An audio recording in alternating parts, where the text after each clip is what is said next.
Hello everyone, this is Sudhir and welcome to our YouTube channel. Today we discuss last and interesting topic chapter number 5 mining. आज बेटा ये last topic है chapter number 5 का जो primary activity है उसका mining खनन। आज खनन के बारे में डिस्कस करेंगे कि क्या क्या कौन सी जो चीज़ हैं उसको इफ़ेक्ट करती है खनन को, जो माइनिंग है उसको, और कितने मेथड्स होते हैं और मेथड इनके बारे में भी डिस्कस करेंगे। उससे पहले आप लोगों के लिए इन्फॉर्मेशन है, अभी तक आपने हमारे चैनल को सब्सक्राइब नहीं किया है तो जल्दी से चैनल को सब्सक्राइब कर लीजिए और बेल आइकन को प्रेस करके ऑल पे क्लिक करें ताकि आपको हर एक जो नोटिफिकेशन है वो मिल सके हमारी लाइव क्लास की। और अब मैं दूसरी जो बुक है उसको स्टार्ट कर रहा हूँ बेटा, और अगला जो वीडियो जो होगा हमारा वो जो हमारी जो सेकंड जो बुक है उसका होगा पहला चैप्टर का, और साथ के साथ इस बुक को भी हम कंटिन्यू करने की कोशिश है वो करेंगे। अलग अलग पार्ट्स के अंदर आपको अलग अलग चैप्टर के नोट्स भी देखने को मिलेंगे और उनके जो मैप सीरीज़ हैं वो भी जल्दी ही देखने को मिलेंगे। इस चैप्टर की मैप सीरीज़ है वो आपको जल्दी ही देखने को मिलेगी बेटा, और इसी चैनल के ऊपर, तो चैनल को सब्सक्राइब ज़रूर कर लीजिए और बेल आइकन को प्रेस न करना न भूलें। चलिए स्टार्ट करते हैं टॉपिक माइनिंग खनन। देखिए, मानव का सबसे पुराना जो काम है, सबसे पुराना एक ओल्डेस्ट ऑक्यूपेशन की मैं बात करूं तो वो माइनिंग ही है। चलिए स्टार्ट करते हैं। Mining refer to the extraction of minerals. कि माइनिंग का मतलब होता है कि जो मिनरल्स होते हैं उनको निकालना, कि जो हमारी जो अर्थ है उस पे हमें जो भी मिनरल्स मिलते हैं हम खुदाई करके उसको निकालते हैं, इसी को हम माइनिंग है वो बोलते हैं बेटा। और ये मानव का सबसे पुराना तरीका है। Different mineral used in different time period, कि अलग अलग जो मिनरल्स हैं उनका अलग अलग टाइम पीरियड के अंदर इस्तेमाल है वो किया गया है। जैसे मैं बात करूँ स्टोन एज, पहली आती है स्टोन एज। आपने पढ़ा होगा कि हंटिंग और गैदरिंग के अंदर कि जो मानव था वो पत्थर जो स्टोन होते हैं इनका इस्तेमाल करता था और वेपन बनाता था और माइनिंग भी करता था और हंटिंग भी करता था।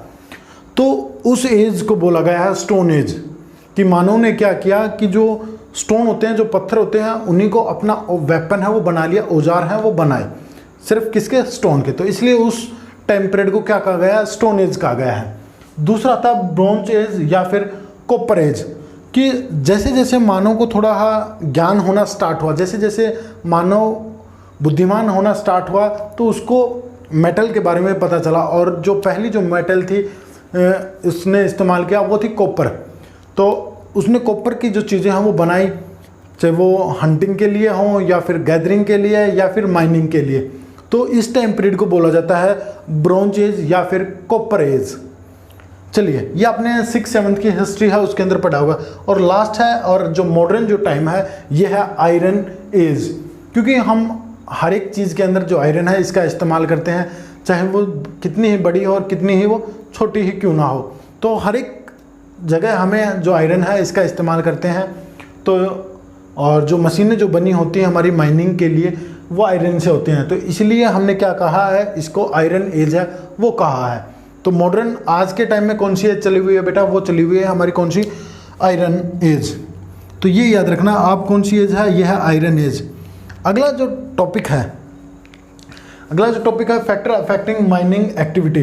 अब जो माइनिंग है उसको प्रभावित करने वाले कारकों के बारे में डिस्कस करेंगे। तो पहला जो कारक है वो है फिजिकल और दूसरा है इकोनॉमिक फैक्टर। फिजिकल फैक्टर के बारे में बात करते हैं। फिजिकल फैक्टर के में इसमें 3 चीज़ें आती हैं। एक तो आती है साइज़, कि जो माइनिंग है उसका जो साइज़ है वो भी उसको इफ़ेक्ट करता है। माइनिंग का जो साइज़ है वो भी इफ़ेक्ट है वो करता है कि कितनी ऊपर से कितना उसकी विड्थ होगी, कितनी लेंथ होगी, ये सारी जो चीज़ें हैं वो डिसाइड करती हैं, और ये कहीं ना कहीं उसको इफ़ेक्ट भी करती हैं कि वहाँ का एरिया कैसा है, वहाँ की जो लैंड है वो स्लाइड तो नहीं हो जाएगी। ये हर एक चीज़ें हैं वो ध्यान में रखी जाती हैं। ग्रेड का मतलब होता है कि गुणवत्ता, उसकी क्वालिटी, वहाँ पे किस क्वालिटी का हमें जो चीज़ें हैं, जो मिनरल्स हैं वो मिलेंगे। अच्छी क्वालिटी का है तो वहाँ पे ज़्यादा इन्वेस्ट करेंगे, और अच्छी क्वालिटी का नहीं है तो हम वहाँ पे ज़्यादा इन्वेस्ट है वो नहीं करते, या तो उसको छोड़ भी देते हैं।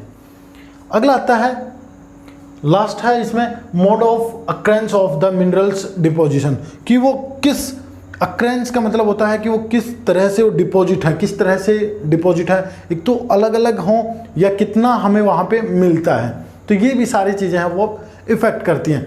एक तो काफ़ी कम मात्रा में हमें मिलता हो या फिर हमें ज़्यादा मात्रा में मिलता है, तो ये भी जो चीज़ है वो काफ़ी ज़्यादा प्रभावित है वो करती हैं। अगला है इकोनॉमिक्स फैक्टर। इकोनॉमिक्स फैक्टर क्या होते हैं बेटा?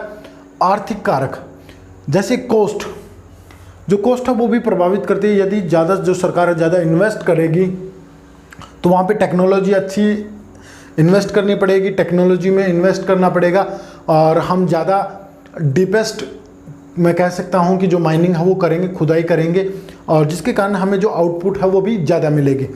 तो यहाँ पे कहने का मतलब है कि जो टेक्नोलॉजी है वो भी इफ़ेक्ट करती है कि ज़्यादा पैसे नहीं होंगे किसी देश के पास। जैसे मैं अफ्रीकन जो कंट्री है उनका एग्जांपल लेता हूँ, तो उनके पास इतनी अच्छी टेक्नोलॉजी नहीं है, न ही उनके पास कैपिटल है कि वो इन्वेस्ट कर सकें और जो अपने जो मिनरल्स हैं उनका अच्छे से इस्तेमाल है वो कर सके बेटा।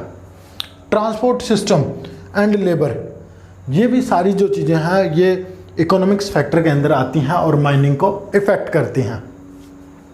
अब लास्ट टॉपिक है ये इसका, देखिए माइनिंग का सब टॉपिक हमने पढ़ा affecting the mining activity, factor affecting, और लास्ट टॉपिक है इसका दूसरा जो सब टॉपिक है वो है मेथड ऑफ माइनिंग। कितने तरह की जो माइनिंग है वो होती है? तो बेटा दो तरह की होती है, एक तो सरफेस माइनिंग होती है, एक होती है अंडरग्राउंड। सरफेस का मतलब होता है कि जो सरफेस है, जो अर्थ की जो सरफेस है जहाँ पे हम रह रहे हैं, इसमें 10 से लेकर 15 किलोमीटर तक हम क्या करते हैं? माइनिंग करते हैं। कितने? 10 से लेकर 15 किलोमीटर तक जो माइनिंग हम करते हैं बेटा, इसी को बोलते हैं हम सरफेस माइनिंग। और इसको क्या बोला जाता है? ओपन कास्ट माइनिंग के नाम से भी जाना जाता है। ये भी आप याद रख सकते हैं, ओपन कास्ट माइनिंग के नाम से किसको जाना जाता है? वो है हमारी सरफेस माइनिंग। चीपेस्ट होती है, काफ़ी सस्ती होती है, इसमें ज़्यादा टेक्नोलॉजी की आवश्यकता है वो नहीं पड़ती। ईजीएस्ट मेथड है, बिल्कुल काफ़ी ईजी मेथड है, इसको हम खुद भी खुदाई है वो कर सकते हैं यदि हमें मिनरल्स का पता हो। तो नहीं पता है तो वैसे खुदाई करते रहें, कुछ नहीं मिलना हमें। सेफ्टी इक्विपमेंट्स कि देखिए हमें 10 से 15 किलोमीटर तक ही क्या करना है कि जो खुदाई है वो करनी है। कहने का मतलब है कि जो गहराई है हमारी वो केवल कितनी है? 10 से लेकर 15 किलोमीटर तक। तो इसमें हमें क्या होता है कि जो सेफ्टी जो इक्विपमेंट होते हैं, यहाँ पे किलोमीटर गलत है बेटा मेरा, मैंने सॉरी इसको बताने के लिए, ये होती है 5 से 10, ज़्यादा से ज़्यादा बता दिया, 1 से 5 किलोमीटर के आसपास होती है, बस इतनी ही होती है। ज़्यादा होगी तो फिर जो सेफ्टी इक्विपमेंट है इनकी हमें कम आवश्यकता पड़ती है, क्योंकि जो गहराई है वो ज़्यादा होती नहीं है। तो ये चीज़ इसमें क्या होती है कि जो आउटपुट होती है वो ज़्यादा होती है और रैपिडली होती है, काफ़ी तेज़ी से होती है। जो आउटपुट होती है, जो आउटपुट हमें जो मिलती है वो ज़्यादा मिलती है और कम समय में मिलती है, तो इसलिए काफ़ी ये बेटर है। ये हर एक जो पॉइंट थे वो मैंने आपको समझाने की कोशिश की। एनसीईआरटी से बाहर भी आपको कुछ पॉइंट है वो मैंने बताए हैं बेटा। अंडरग्राउंड माइनिंग, भूमिगत खनन जिसको बोलते हैं हम, नॉन हैज सेफ्ट माइनिंग, इसको सेफ्ट माइनिंग के नाम से जाना जाता है बेटा। याद रखना बेटा इसको, पहले सेफ्ट माइनिंग के नाम से इसको जाना जाता है। और ये क्या होती है? Deep below the surface of the earth, काफ़ी गहराई में ये जो खुदाई है वो की जाती है, लगभग हम मेंटल के आसपास है वो पहुंच जाते हैं इसमें।